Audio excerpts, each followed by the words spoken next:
Welcome to the Basic, Easy, and Simple English. My name is Jibung Oh. Today we are going to study English as we read one of the fables written by Aesop. We are going to read Aesop's Fables, and the story we are going to read today is The Ant and the Dove. The Ant and the Dove. An ant went to the bank of a river to quench its thirst, and being carried away by the rush of the stream, was on the point of drowning. An ant went to the bank. Bank is not the place we go for money. In this story, the bank is a sloping, raised land, especially along the sides of a river. An ant went to the bank of a river to quench. To quench. Quench is a verb which means to drink liquid so that you stop being thirsty. An ant went to the bank of a river to quench its thirst. Here is saying its because it is an ant. Its thirst and being carried away by the rush of the stream was on the point of drowning. Ant is a small being, and it was being carried away by the rush of the stream, and then it was about to drown. An ant went to the bank, so when you read this part, you can ignore this to sound. Say went to the bank. An ant went to the bank, so just say went to the bank. Went to the bank of a river to quench its thirst, and being carried away by the rush of the stream, was on the point of drowning. A dove sitting on a tree overhanging the water plucked a leaf and let it fall into the stream close to it. A dove, this is a dove.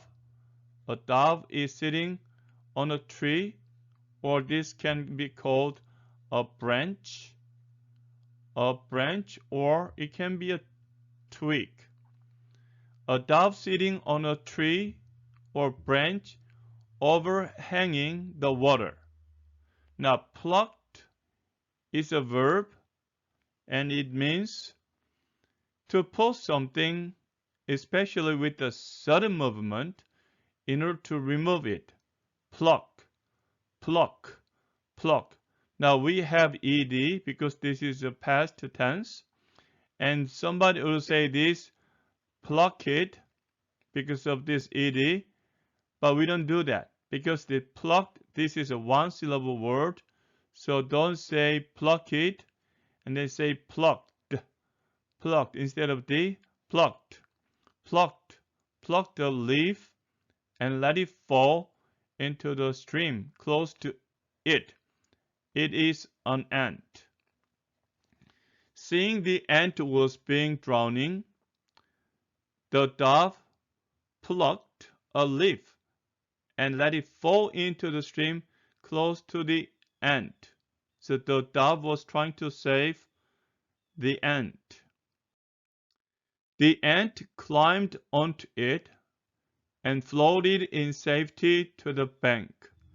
Shortly afterwards, a birdcatcher came and stood under the tree and laid his lime twigs for the dove, which sat in the branches. The ant climbed onto it. This is a leaf, and floated in safety. In safety means safely. Safely. The ant climbed onto it, onto the leaf, and floated in safety, safely to the bank. Shortly afterwards, a little bit later, shortly afterwards, a bird catcher. Bird catcher, a person who catches birds, came and stood under the tree and laid his lime twigs.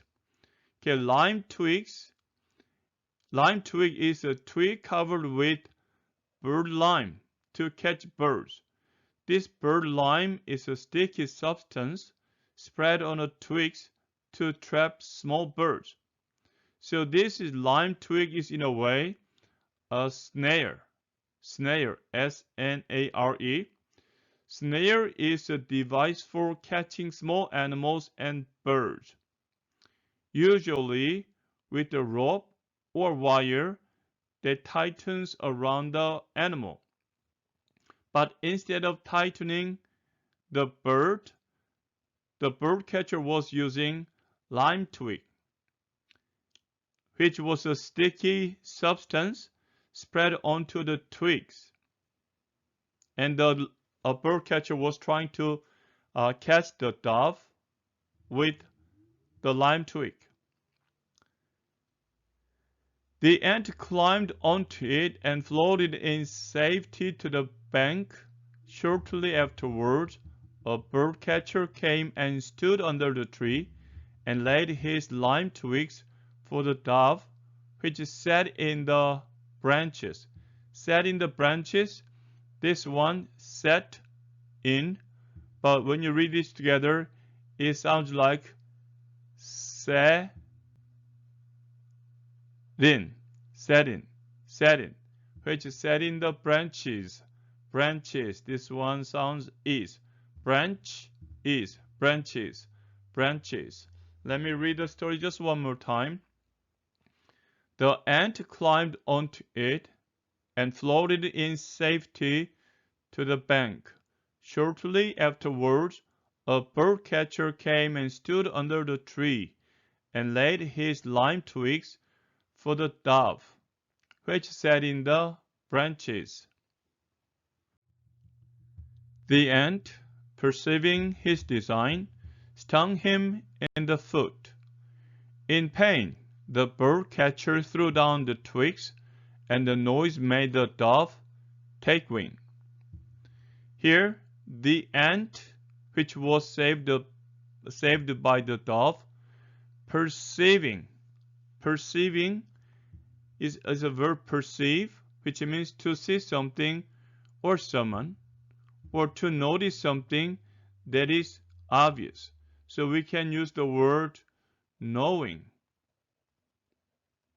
Knowing his design. His is birdcatcher's design.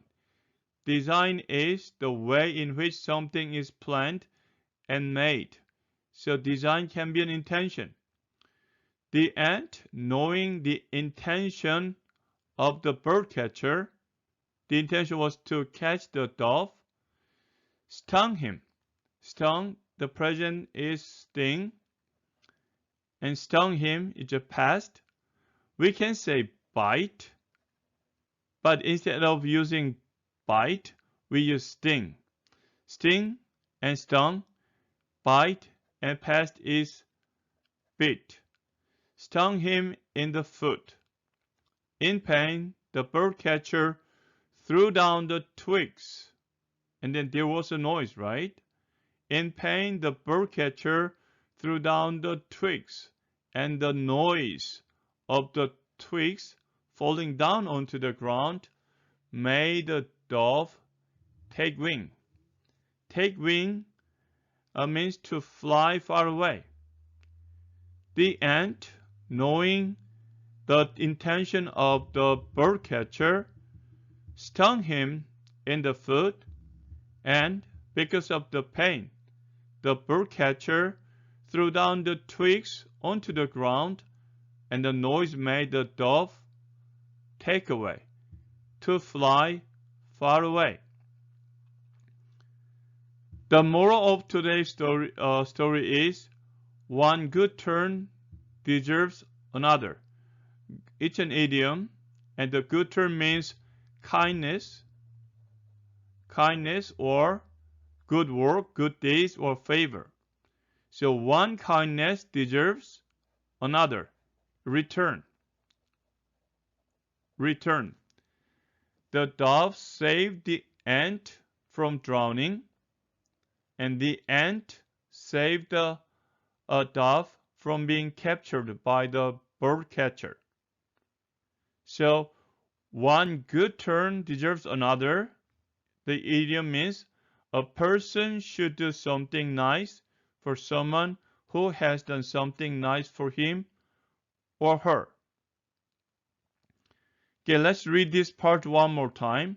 The ant, perceiving his design, stung him in the foot. In pain, the bird catcher threw down the twigs, and the noise made the dove take wing. Made the dove. Made the dove. So this the and th sound similar. So you can just say may the. May the dove take wing. The ant, perceiving his design, stung him in the foot. In pain, the bird catcher threw down the twigs, and the noise made the dove take wing. Okay, the moral of today's story is one good turn deserves another. If somebody does a good thing for you, you should do a good thing for him or for her. Okay, this is the conclusion of today's study. I will come back to you with another story as soon as possible. Until then, keep studying English and have a great day. Bye.